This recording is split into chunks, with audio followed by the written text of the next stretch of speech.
why you're making the decisions that you're making. Historically, the way in which you were raised that might have set you up to make decisions you think you're making for yourself, but are actually in reaction to unconscious kind of triggers that are built into you. I think developing an awareness of that is really important in trying to understand that question. And it can come in the form of talking to a therapist or meditation. There is no one modality for that. But I think simply the commitment to try to understand that, I think, is the process of gaining that understanding to help you make more intentional decisions for yourself. And maybe it starts with an easy prompt like, what did you enjoy doing when you were 8 years old that you don't do anymore? And why don't you do it anymore? Like, stop saying, I'm not good enough. Stop saying, my family, we don't do this. Like, stop with the excuses. So once you set up that goal structure, let's say, and that's really, in many ways, that's what you should be doing at universities. That's exactly what you should be doing, is trying to figure out who it is that you're trying to be, right? And you aim at that. And then you use everything you learn as a means of building that person that you want to be. And I really mean want to be. I don't mean should be, even those things are going to overlap. And it's important to distinguish between those, because that's partly, and this is back down to the micro routine analysis. So as I was saying, well, you're going to try to make yourself more industrious. Okay, number one, specify your damn goals, because how are you going to hit something if you don't know what it is? That isn't going to happen. And often people won't specify their goals too, because they don't like to specify conditions for failure. So if you keep yourself all vague and foggy, which is real easy, because that's just a matter of not doing as well, then you don't know when you fail. And people might say, well, I really don't want to know when I fail because that's painful. So I'll keep myself blind about when I fail. That's fine, except you'll fail all the time then. You just won't know it until you've failed so badly that you're done. And that can easily happen by the time you're 40. So I would recommend that you don't let that happen. So that's willful blindness, right? You could have known, but you chose not to. One of the most important questions I think I would add as well is, how do you feel? We very rarely ask ourselves that, and I think we all have this sort of internal compass which we've been given by life, which is like, how do you feel in this situation? How do you truly feel? Not like, how do you feel in the context of, is your mother happy, or is your father happy, or is society impressed by you? But like, how do you actually feel? You know, and I think that sometimes for me has sat apart from the accomplishment. So I could be achieving something great and know that people are impressed and happy, but really I'm going time internally. Right. And tuning into that voice of like, how do I feel? And tuning out of the like, how do people feel about me? Right. Has really helped me in those moments where I've got to make a big decision to quit. And I don't think people ask themselves that question enough. Well, they may ask themselves that question, but the answer is flippant, right? It's like, I'm good. Cool, I feel good. You know, I feel I slept good last night. No, like, how do you really feel? And then continuing to peel back the layers until it gets really uncomfortable. And then, you know, you're in the sweet spot, right? That's where the juice is. We all want to be this idealized version of ourselves, happier, fitter, thinner, richer, whatever it is, overnight. And we overestimate what we can accomplish in a year, or maybe in a couple years, and completely underestimate what we could do in a decade. That nothing is going to change next year just because you want it to change, all right? What is it that gets you excited? Like, what is it that you feel is unnourished in your life? Do you have a creative itch? Is there something calling you, or something, again, that you used to do as a kid that you really enjoyed, and for some reason, unbeknownst to you, you don't do it anymore? Maybe it's music. Like, yeah, it could be music or stand-up, or you play football, right? Like being on a football team, or doing something, you know, just having coffee with your friend, or what have you. Finding a way to build that back into your life in a way that isn't going to derail your current life, but I think just breathing on that, like giving space to the things that bring you joy in the most primal sense, like the simplest things that just you remember made you happy, that you've forgotten, and recapturing that and finding a way to respect that, protect it, nourish it, and inject it into your life. And I think the more that you kind of tend to that garden, suddenly, oh, a little opportunity over here pops up, or something is telling me I should move this way.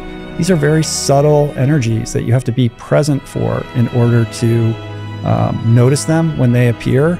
But I think those are the subtle energies. Those are the waves you want to be surfing. And you can do that while you're working at the bank. They don't have to be mutually exclusive. And over time, maybe you start moving a little over this way. 5 years later, your life is unrecognizable. Your classes are overwhelming this semester. And your professor that likes to wear the polyester is an over-the-top tester. Test after test after test. And as of right now, your grades are a mess, which is the exact reason for all of your struggle, strife, and stress. Well, if you're in ears reaching my voice, you're about to be blessed. Because I know someone who went through and overcame the exact same issue, but didn't need a tissue because this person made the choice to human up.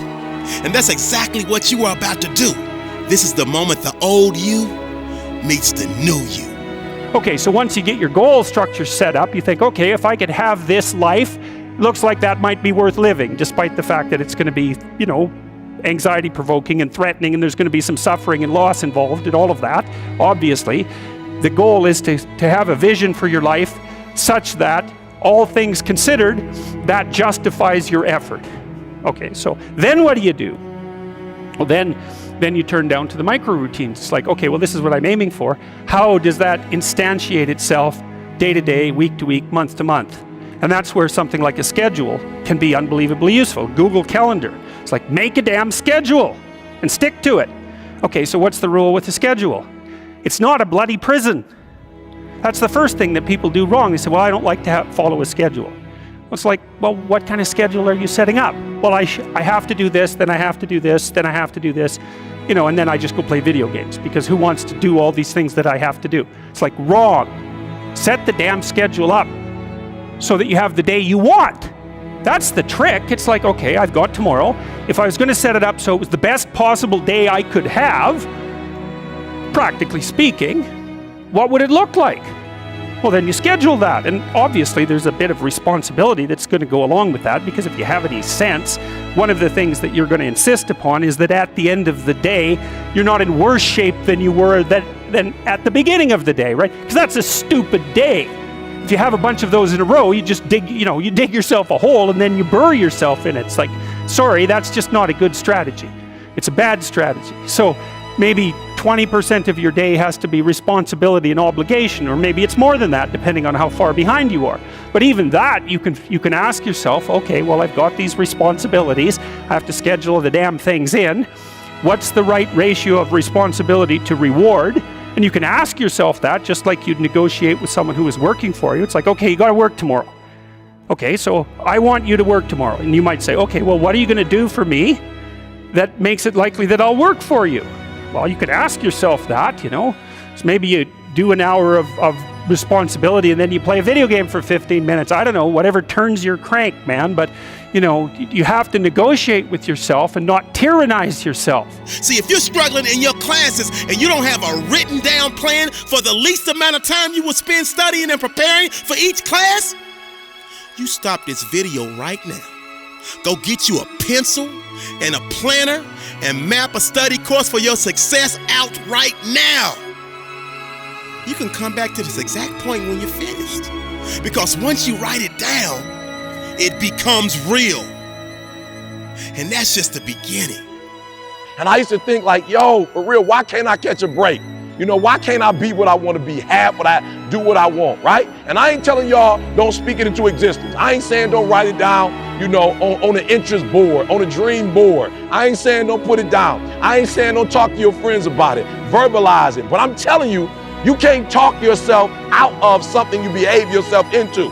And so for me, what I had to realize was, if you want to make a certain kind of money, if you want to live a certain kind of way, like if you want to achieve a certain amount of things, you got to change your behavior, Like you can talk, you can get pumped up, you can get motivated, but you got to change the stuff that you're doing. And there was some stuff that I was doing, I wasn't placing myself in a position to be successful. Are you hearing what I'm saying? Congratulations, like you created a life for yourself. Like on some level, even if you want to leave that career path or you're unfulfilled in that, you still are somebody who is deserving of acknowledgement for building something. like you're negotiating with someone that you care for, that you would like to be productive and have a good life. And that's how you make the schedule. It's like, and then you look at the day and you think, well, if I had that day, that'd be good. Great. You know, and you're useless and horrible, so you'll probably only hit it with about 70% accuracy, but that beats the hell out of 0, right? And if you hit it even with 50% accuracy, another rule is, well, aim for 51% the next week, or 50.5% for God's sake, or because you're going to hit that position where things start to loop back positively and spiral you upward. And so that's one way that you can work on your conscientiousness, is plan a life you'd like to have. There is absolutely no reason why you can't succeed. All you gotta do is water the seeds of success that are planted in your heart. Sometimes you may have to change the fertilizer to get a new spark, meaning make the necessary adjustments and give yourself a brand new start. You got this. We're not wired to think in decades. It seems too intangible. But if all you do is make tiny little changes to build in habits into your life that bring you joy or fulfillment or happiness or purpose in incremental micro allotments that don't disrupt the rest of your life, you do that for 10 years straight, your life is going to be different, and I can promise you that.